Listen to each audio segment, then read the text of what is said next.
Welcome to the Depot Sports Chat. I'm Rubenstein here again with Todd Murray to put a wrap on the WVU women's basketball team season. Todd, the Mountaineers fell to LSU in the second round of the NCAA tournament and said goodbye to five seniors that obviously meant a lot to this program. And we'll kind of look ahead to questions entering the off season here. And I think the first one is obviously who can fill the shoes of Asia Bussey, WVU's center, who ended up being an AP All-American honorable mention selection along with Bria Holmes. Holmes returns, but that void in the middle of the paint will be a tough one to fill for the Mountaineers next season. Yeah, we saw that the year before this past season when Bussey was out with the knee injury. That was just that was a really big hole they never really could get filled that year. As far as who's going to do it, I think it's going to have to be more than one person. They're going to need more from Avery Fields at the number 4 power forward.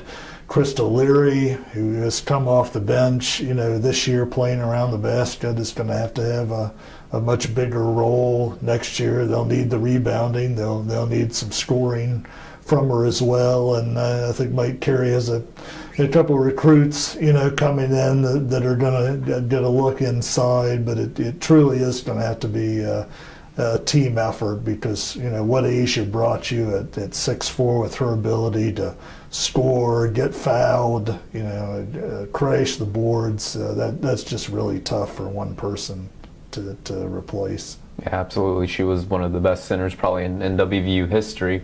The good news for West Virginia is the Mountaineers will return Bria Holmes, who appears to have as much potential as just about any player in at least modern history of WVU women's basketball. She was an All-American this past season, obviously blossomed into the type of player that Mike Carey hoped that she would be coming out of high school, but still she's going to kind of go from being one of the two main focal points that opposing teams focused on with Asia and Bria to the player that every team is going to be focused on stopping. What areas can Bria improve on? Where does she need to improve? And how do you think she'll handle that pressure with the target on her back? I think consistency is going to be a big thing for her. She got into a thing this year where she would have 2 or 3 high-scoring games, and she'd hit 6 points in a game and not shoot the ball well. On a positive note, it always seemed like she would bounce back, after a tough game. But with next year's team, they need her to be consistent from the start of the season to the end. And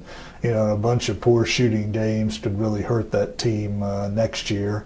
Of course, with Asia, she benefited with defensive teams sagging in on her and didn't want to leave Crystal Caldwell or Taylor Palmer, and with those girls gone, and it's going to be a little bit different next year. You're right. I think defenses are going to be really, really focused in on her. It'll be interesting to see how she handles that. Obviously, Mike Carey needs her to handle that well, but I think she's the type of player that they say she has a great work ethic, and she'll be in the gym all summer and working on her shooting, and I'd be shocked if she's not even a better player next year. And you can correct me if I'm wrong here, but I think one of her strengths that should help her as she matures is her versatility.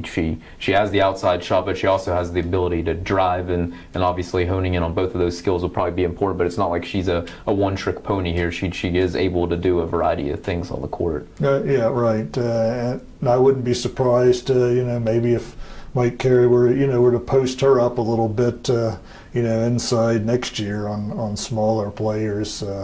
He's going to want to get the ball, into her hands most of the time, and I think she's shown she's capable of scoring in a number of different ways. You mentioned Taylor Palmer, Crystal Caldwell, Brooke Hampton, 3 perimeter shooters that the Mountaineers lose, and I think that's one of the other aspects is to maybe free up Bria, and so that defenses aren't just completely swarming her. They're going to have some other bodies hitting some shots from the perimeter. Do they have the pieces in place there to be able to fill those gaps? I know they have some recruits coming in that they think are shooters, and Linda Stepney, the point guard, is something we've talked about during the year. Mike Carey has harped on that. she needs to shoot the ball more, and shown at times she can hit that shot. And next year it's going to be all the more important that she can hit some outside shots.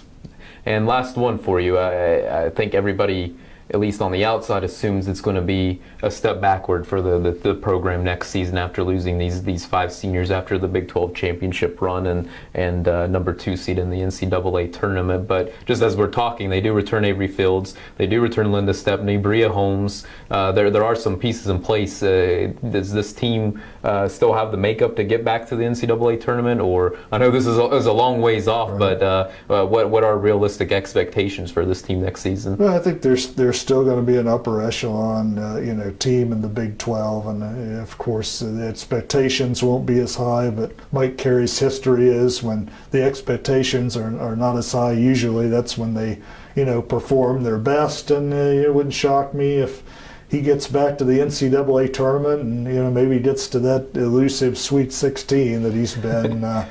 Searching for here. That's just kind of been, the history of his teams, and wouldn't shock me at all if that were to happen. That would be interesting. Todd, appreciate your time once again, like all season long, and please continue to check thedpost.com for the latest on the Mountaineers. Thanks for watching.